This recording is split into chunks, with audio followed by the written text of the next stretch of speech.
به همه قماندانان سربازان وطن سلامتی میخواهیم. سربلند باشند. به کل هموطنان سلامتی میخواهیم.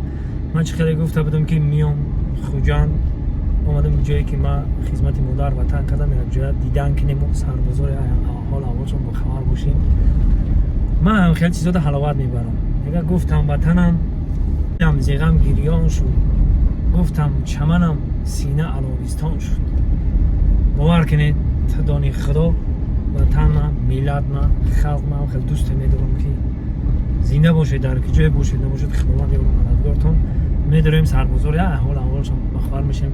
با آقای افسران رفتیم. اینجا 14356 میگم، قسم نظامی 14356 ششم بریگادا تگی ماست بابا جان غفوروف. اگر این طرف رو برید ایس فرق قسطخوز همون طرف میری.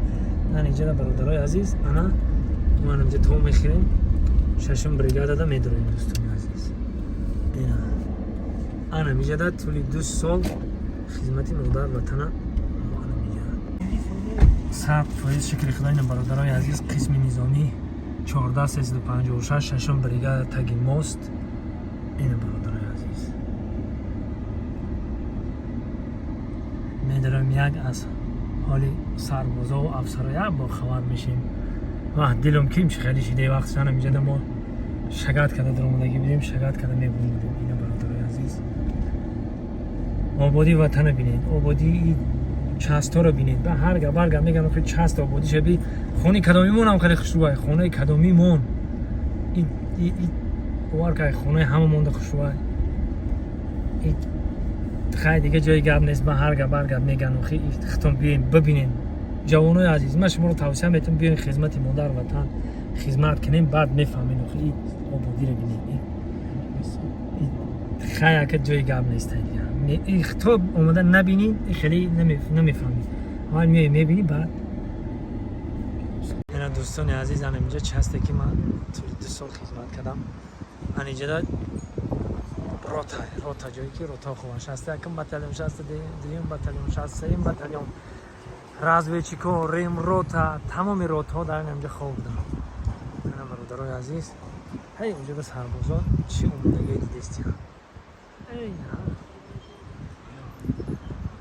اینا هم کجا شد که خوش بعد از جای پلیس خواب دادیم.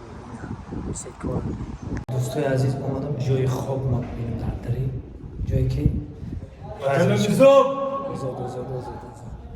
انا میزدم خیلی اومده یکم جایی که نزدیک خو میرفتم اینجا دیگه مقصد که میزدم بسیار خو میرفتم. اینا میومدیم انا اینجا جای خوبی ما بود برادرای عزیز. این جای خوبی سربازا انا میزدم. من 10 سال برادرها خو رفتم دیدین. این اینجا خو میرفتم همینجا کلام میبروردم پایون جای میدانچه سفارویی ایجاش جای میدانچه سفارویی. اینا همینجا مقصد اون طرف استادیون طرف آشخانه حوزه یک جای میریم برادرها میبینیم. این جای خوبی سربازا بعد درجه اولیش اینا تازه آزاده باور کنی مکتب مردانگی در همینجا بیاین جوانای عزیز. من شما رو این من همچون خدمت کردگی من شما رو توصیه میتونم یک بار بیاین. همین شما ارمیا یک بار ارمیا بیاین، یک بار خدمت کنین، بعد حیات میفهمین که چیه. این دروغه همون گپایی که میگن ایتا اوتا اون آدمی که ایتا اوتا میگه در خونه شما هم خیلی هم زندگی خونه شما هم خیلی در همونجا هم خیلی دموی دستای بسیار که مقصد سربازای میآیند بچه‌ای میشن دستای میشن مردان میشن میرن. این بهدای خدمت تعریف نمیکنه. قصول موسفدی 90 ساله بی میگه وقتای خدمتم بود بچه‌ها گفتم سر میکنه وقت خدمت سر میکنه. برای خدمت توصیه میتونم بیاین خدمت کنیم برای اینا دوستان عزیز. این آبادی رو ببینید. اینجا نقطه طبی اینا نقطه طبی اینا ابالی ابن سینا در درونش. شما فکر نکنین که در اینجا میین کسل میشین شما رو هیچ که نظارت نمیکنن. قدم زدگی شما با نظارت این دوستان عزیز در اینجا با شما رو تبابت میکنن. همه کسل رو اینجا تبابت میکنن. همه کسل رو اینجا تبابت میکنن با اینا. چیزی در اینجا جای تبابت های هم فعل شیری و سلام علیکم سازت اینجا اینا اینجا بی هیچی نمیگم. مقصد که این سربازای بیمارن یا رو کار میکنن زیرا تبابت میکنن با سربازاران. اینه سربازای بیمار نتیجه بوده این چقدر یاردم میکنن سربازار یک دیگریش در وقتی مقصد جنگ و در وقتی و اینا همش خونون خودش خطه اینا بیش نیست. اینا دوستان عزیز این طرف میدانچه ورزشی های این همیشه همین همیشه تورنیکو ده من هیچی نکشیدم 10 باری 20 باری تورنیک کشیدم و انجمنی زدم و بروز زدم و اینجا میدانچه های حاجی اینی مقصد که ابتای همه ادبوی های فرام کما در وقت تینجی خواستم بنابرای بیش بود اینا همون شو کنین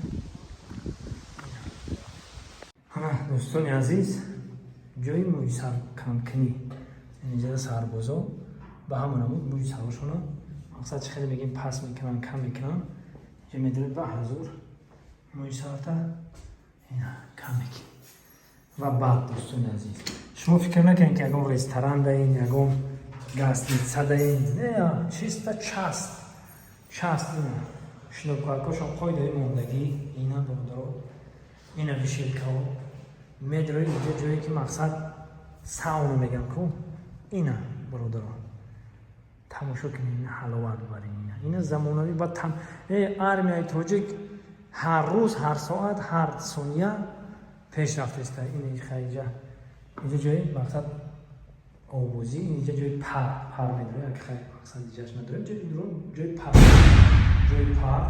این جای مقصد جای آوازیش مقصد بسینش اینجا دمیایی هم سربازو هم آچی از قطعی مقصد آوازی میکنم اینا برادرها من اینجا دا آوازی کردیم اون وقتا خیلی نبود برادرها این شرایط نبود وقتی که من خدمت کردم این شرایط بینید ما همین تمگی 4 تا داشتیم این طرف نمیام خیلی 4 تا بود بنابرای آوازی میکنیم ایره بین برادرای نختان بینید اینا قانون و قاعده‌اش قطعی ساونای دوشنبه ده من رفتم خیلی شرط شرایط نیست با دیگه چطور میفورا فقط بیاین خدمت کنیم وطن رو دارم نگاهبانی کنیم تمام اینا برادرها اینجاش ما میبریم با دیگه جوش میریم اینا اینجا مقصد جای لباس افتو کنال چون اینجاش در لدنی لباس افتو کنال دارم این طرف در مقصد جایی که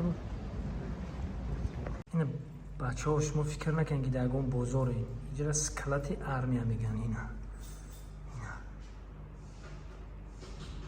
دوستان عزیز این را خردل میگن خردل که بودن میدرونی گوشتنی بچه گوشتنی اینو شیران و مثلا اینو همش گوشتنی فکری من این رانا رو بید چی گوشتن این درنده مرغه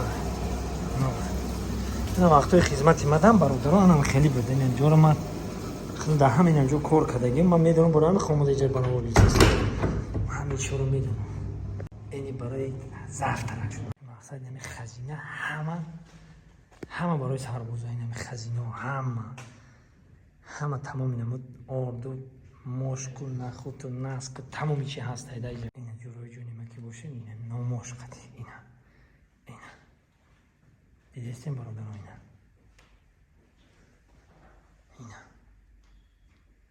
شکر بی بچه دوستان عزیز پیاز ببینید پیاز جان ماستی اینه دیدستیم بچه کاپوستا خزینه ها میگن خزینه هایی که همین مقصد انباری که همین همه سلطات این نمیجه مقصد اینا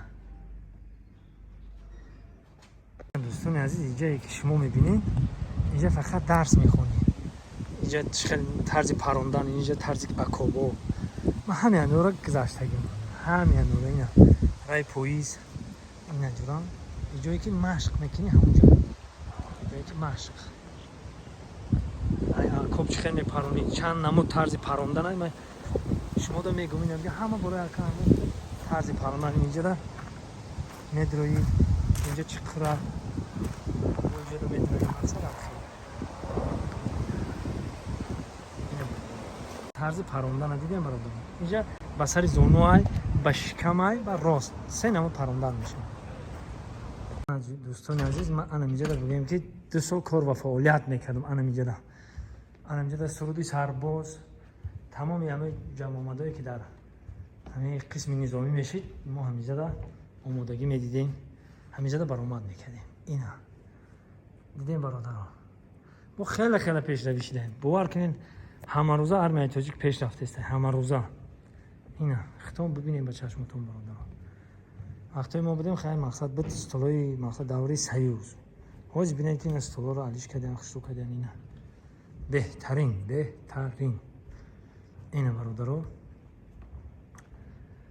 رفتیم. اینا برادران سربازا عبید رفتیم.